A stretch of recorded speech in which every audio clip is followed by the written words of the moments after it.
My dear friends, today I'll be discussing about the causes of constrictive pericarditis.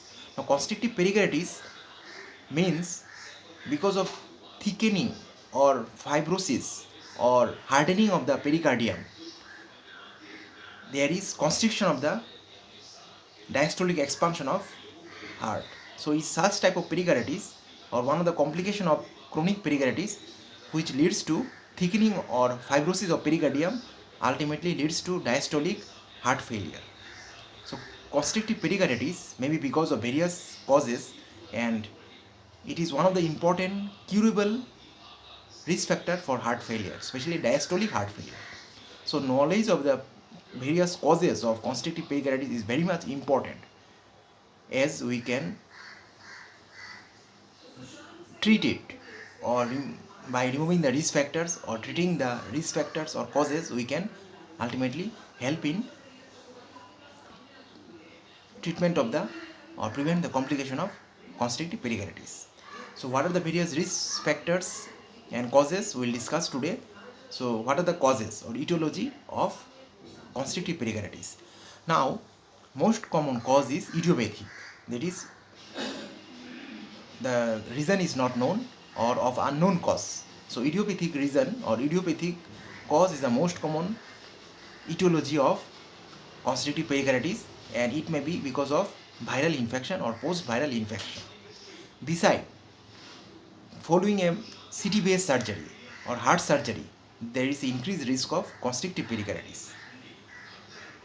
Also, radiation exposure during cancer radiation therapy or cancer radiotherapy may also leads to constrictive pericarditis, because radiation may harm the pericardium and ultimately leads to pericarditis, chronic pericarditis, and finally leads to constrictive pericarditis.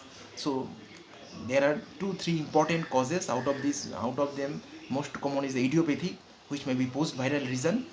Beside, post heart surgery or after radiation in cancer patients or post radiotherapy, there may be increased risk of suffering from constrictive pericarditis. So these are the important various causes of constrictive pericarditis. Beside, some of the infection like tuberculosis may leads to constrictive pericarditis. Tuberculosis is very common in developing world. In India also, the cases of number of cases are also very high. The rate of development of tuberculosis is very high.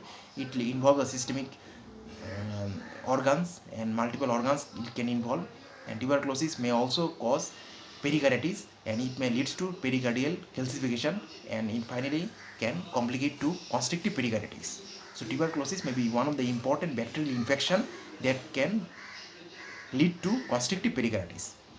Beside, incomplete drainage of the purulent pericarditis.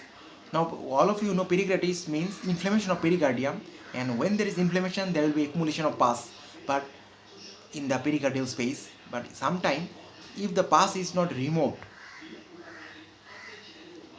completely, then there may be already some pus accumulated because of incomplete drainage of the purulent parts in the pericardial space.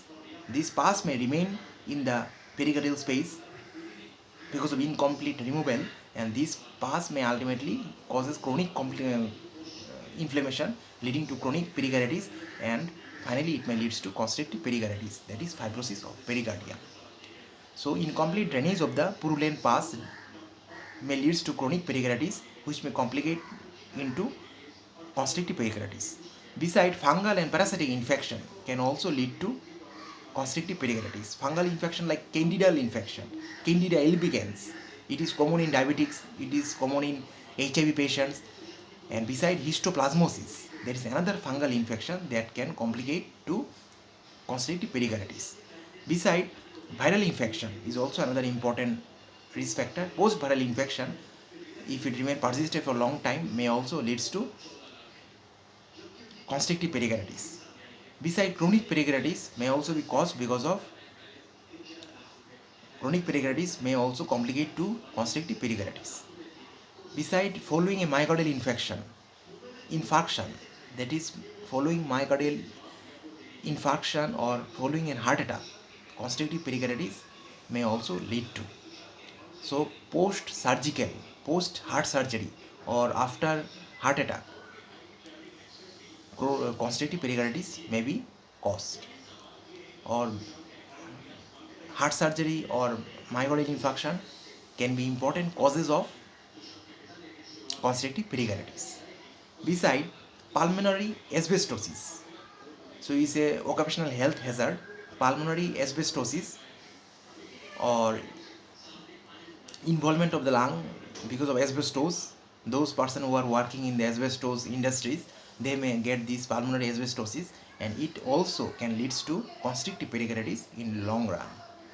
So these are the various causes of constrictive pericarditis. The most common is idiopathic, which may be of viral etiology. Beside that, there may be following a heart surgery or because of a radiation-induced pericarditis may complicate to constrictive pericarditis. Besides, chronic pericarditis may also leads to constrictive pericarditis if it is not treated for long time, or if it is not given therapeutic intervention in right moment and right time, it may complicate to form constrictive pericarditis. So these are the various causes or etiology of constrictive pericarditis. Thank you very much.